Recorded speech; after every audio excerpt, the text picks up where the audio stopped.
ये कहानी राजस्थान के कोटा शहर की भूतिया हवेली के बारे में है। यह हवेली राजा महाराजा के समय में बनाई हुई थी, लेकिन पिछले 18 सालों से इस हवेली में आज तक कोई भी रहने के लिए नहीं आया है। इच्छा होने पर भी इस हवेली में कोई भी नहीं रह पा रहा था, क्योंकि लोगों का कहना था कि इस हवेली में भूत प्रेत का साया है।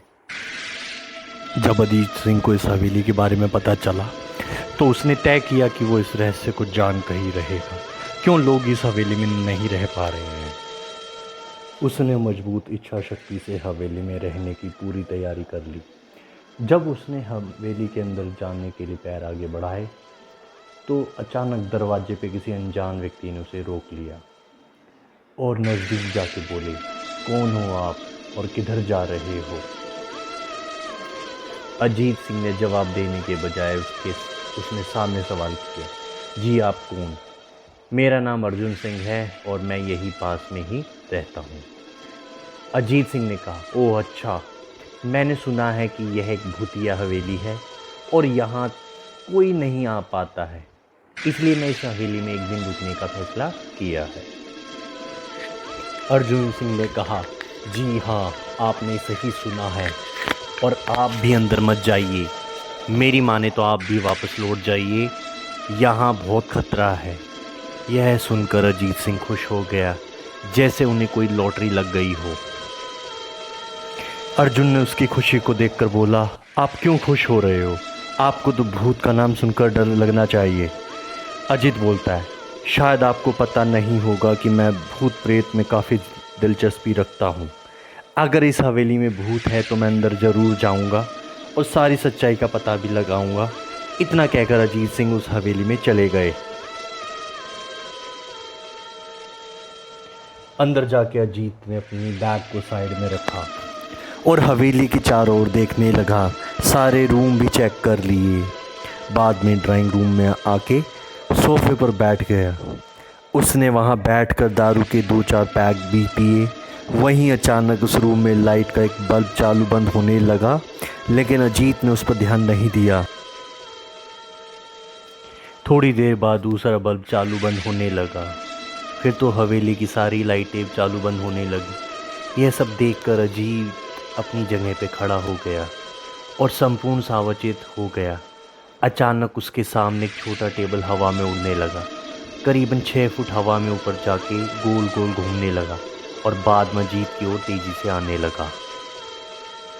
अजीत ने तुरंत ही अपनी जगह बदल ली और दूसरी ओर चला गया और वो टेबल वहीं जाके गिरा जहां अजीत खड़ा था। अचानक सब कुछ शांत हो गया।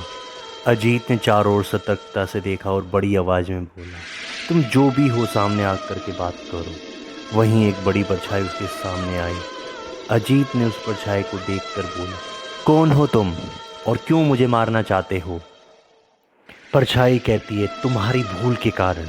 अजीत कहता है, मेरी भूल? मैंने कौन सी भूल की? परछाई कहती है, इस हवेली में आने की भूल। मैं किसी को भी इस हवेली में खुश नहीं देख सकता। अजीत ने कहा, लेकिन क्यों? वो परछाई जवाब देती है, आज से 18 साल पहले इस हवेली के मालिक ने मुझे यहीं पे मार डाला था। मेरी कोई गलती भी नहीं थी। इस कारण की वजह से मेरी आत्मा इस हवेली में भटकती रहती है।